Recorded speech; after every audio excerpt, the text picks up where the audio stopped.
টি-20 বিশ্বকাপ 2026-এ শ্রীলঙ্কার বিরুদ্ধে ডু অর ডাই ম্যাচে করুণ পরাজয়ের পর ভেঙে পড়েছিল পুরো পাকিস্তান দল। ম্যাচ শেষ হতেই দেখা যায় মাঠেই ফুপিয়ে ফুপিয়ে কাঁদছেন কয়েকজন ক্রিকেটার, চোখে জল, মুখে হতাশা। স্বপ্নভঙ্গের সেই মুহূর্ত যেন গোটা দলকেই স্তব্ধ করে দিয়েছিল। বিশেষ করে শাহিন আফ্রিদি ও অধিনায়ক সালমান আগার আবেগঘন প্রতিক্রিয়া সকলের দৃষ্টি কেড়ে নেয়। কঠিন এই হারের মাঝেও তারা ভারতের প্রসঙ্গ টেনে এমন কিছু কথা বলেন যা সত্যিই হৃদয় ছুঁয়ে যাওয়ার মতো। তারা স্বীকার করেন ভারতের ধারাবাহিকতা, মানসিক দৃঢ়তা ও বড় ম্যাচে চাপ সামলানোর ক্ষমতা থেকে পাকিস্তানের অনেক কিছু শেখার আছে। তাদের এই স্বীকারোক্তি যেমন ক্রীড়াসুলভ মনোভাবের পরিচয় দেয়, তেমনি দুই দেশের ক্রিকেট প্রেমীদের কাছেও বিশেষ বার্তা বহন করে। তাহলে ম্যাচ শেষে ঠিক কী বলেছেন পাকিস্তানি খেলোয়াড়রা ভারতকে নিয়ে? তাদের সেই সম্পূর্ণ বক্তব্য ও ভিডিও আপনাদের দেখাবো। তবে তার আগে আপনাদের কি মনে হয় পাকিস্তান ঠিক কোন কারণে এই গুরুত্বপূর্ণ ম্যাচটি হেরে গেল? নিচে কমেন্ট করে জানাতে ভুলবেন না। বন্ধুরা, ক্রিকেট শুধু একটি খেলা নয়, এটি আবেগের বিস্ফোরণ, মানসিক শক্তির পরীক্ষা এবং চরিত্রের আসল পরিমাপ। টি-20 ওয়ার্ল্ড কাপ 2026-এর পল্লেকেলে স্টেডিয়ামে যে ম্যাচটি অনুষ্ঠিত হল তা নিছক একটি সুপার 8-এর লড়াই ছিল না, বরং ছিল নাটক, উত্তেজনা, আশা নিরাশা আর ভাঙা স্বপ্নের এক পূর্ণাঙ্গ গল্প। পাকিস্তান 212 রানের বড় স্কোরদার করিয়েছিল, যা যে কোনো বড় ম্যাচে প্রতিপক্ষকে চাপে ফেলার জন্য যথেষ্ট। সাহিবজাদা ফারহান খেলেছিলেন 60 বলে দুর্দান্ত 100 রানের ইনিংস, আর ফাকার জামান 42 বলে 84 রানের বিধ্বংসী ব্যাটিং করে দলকে শক্ত ভিত উপহার দেন। কিন্তু সমস্যাটা ছিল এখানেই। এই দুই ব্যাটার মিলে 182 রান করলেও বাকি ব্যাটারদের অবদান ছিল প্রায় নেই বললেই চলে। 8টি উইকেট পড়ে যাওয়া প্রমাণ করে দেয় যে দলীয় ভারসাম্যে বড় ফাঁক রয়ে গেছে। বড় টুর্নামেন্ট জিততে হলে পুরো ব্যাটিং ইউনিটকে অবদান রাখতে হয়। শুধুমাত্র দুজনের ওপর নির্ভর করলে শেষ পর্যন্ত চাপ তৈরি হয়ই। বোলিংয়ের শুরুটা ছিল দুর্দান্ত।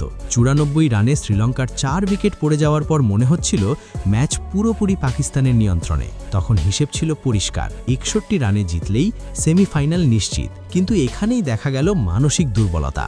দাসুন সানাকা যখন আক্রমণ শুরু করলেন, পাকিস্তানি বোলারদের লাইন লেংথ এলোমেলো হয়ে গেল। ডেথ ওভারে পরিকল্পনার অভাব স্পষ্ট হয়ে উঠল।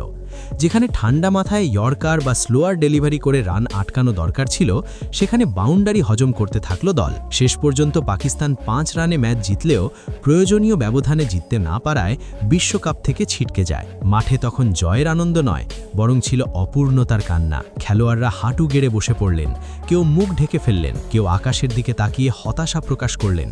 দৃশ্যটা ছিল অত্যন্ত হৃদয় বিদারক। এই আবেগঘন মুহূর্তের পর প্রেস কনফারেন্সে যা ঘটল তা শুধু একটি আনুষ্ঠানিক প্রতিক্রিয়া ছিল না, বরং ছিল আত্মসমালোচনা, কষ্ট আর প্রতিদ্বন্দ্বীকে সম্মান জানানোর এক বিরল উদাহরণ। শাহিন শাহ আফ্রিদি যখন মাইকের সামনে আসেন, তখন তার চোখ লাল, কণ্ঠ ভারী আর মুখে স্পষ্ট হতাশার ছাপ। তিনি কাঁদতে কাঁদতে স্বীকার করেন যে দল হিসেবে তারা চাপের মুহূর্তে নিজেদের সেরাটা ধরে রাখতে পারেননি।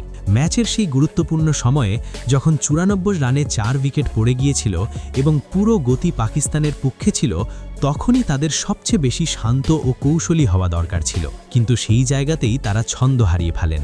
শাহিন সরাসরি জসপ্রীত বুমরার উদাহরণ টেনে বলেন, ডেথ ওভারে বুমরা যেভাবে ঠান্ডা মাথায় পরিকল্পনা মেনে বল করেন, ব্যাটারকে পড়েন এবং পরিস্থিতি অনুযায়ী নিজেকে বদলে নেন, সেটা সত্যিই শেখার মতো।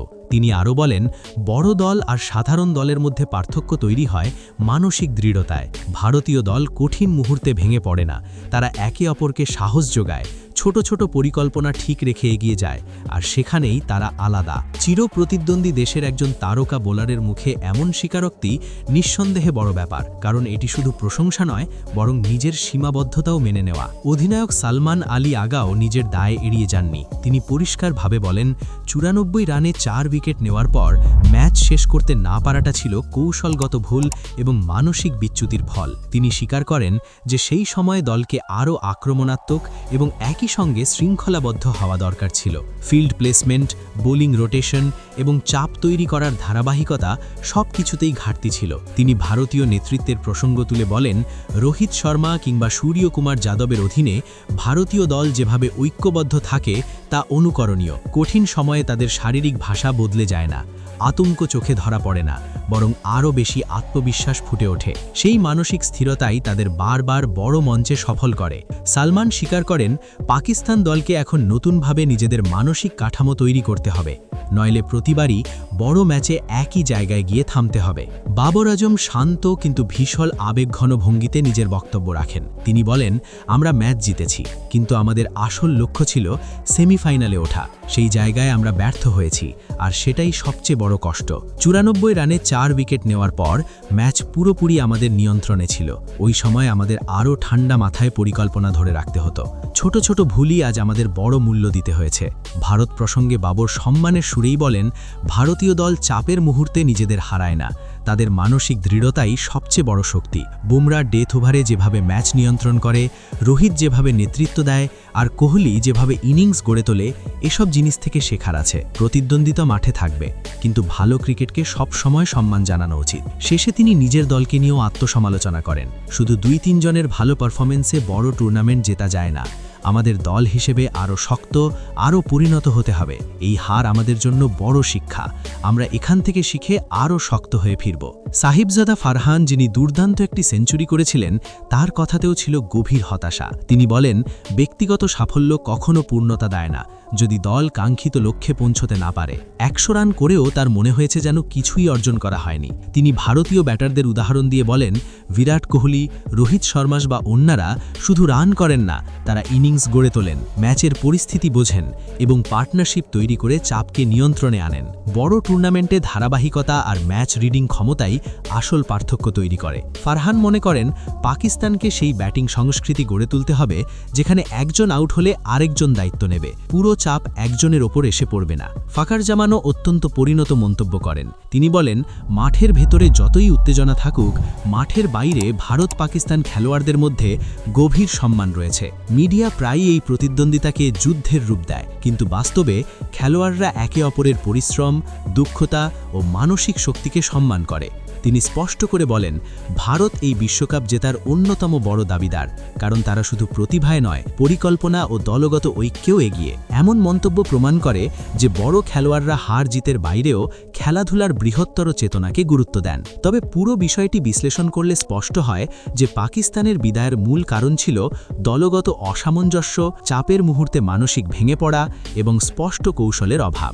বড় ম্যাচে শুধুমাত্র প্রতিভা যথেষ্ট নয়, প্রয়োজন ঠান্ডা মাথা, নির্ভুল পরিকল্পনা এবং শেষ পর্যন্ত লড়াই চালিয়ে যাওয়ার মানসিকতা। 212 রান করার পরও ম্যাচের গুরুত্বপূর্ণ পর্যায়ে ধারাবাহিকভাবে চাপ তৈরি করতে না পারা, বোলিংয়ে বৈচিত্র্যের অভাব এবং শারীরিক ভাষায় আত্মবিশ্বাসের ঘাটতি তাদের বড় ক্ষতি করেছে। বড় মঞ্চে মানসিক দৃঢ়তাই সবচেয়ে বড় অস্ত্র, আর সেখানেই তারা পিছিয়ে পড়েছে। সব মিলিয়ে এই ম্যাচ আমাদের আবার মনে করিয়ে দিল যে ক্রিকেট শুধু রান আর উইকেটের হিসেব নয়, এটি মনোবল, আত্মবিশ্বাস এবং দলগত ঐক্যের খেলা। পাকিস্তানি খেলোয়াড়দের বক্তব্য হয়তো তাদের পরাজয়ের কষ্টকে আরও স্পষ্ট করেছে, কিন্তু একই সঙ্গে খেলাধুলার আসল চেতনার দিকটিও তুলে ধরেছে। প্রতিদ্বন্দ্বিতার মাঝেও সম্মান থাকতে পারে। এখন প্রশ্নটা আপনাদের জন্য, আপনাদের মতে পাকিস্তান ঠিক কোন জায়গায় সবচেয়ে বড় ভুল করেছে? মানসিক চাপ, কৌশলগত ঘাটতি, নাকি দলগত ব্যর্থতা? নিচে কমেন্ট করে আপনার বিস্তারিত মতামত জানাতে ভুলবেন না। ধন্যবাদ সকলকে।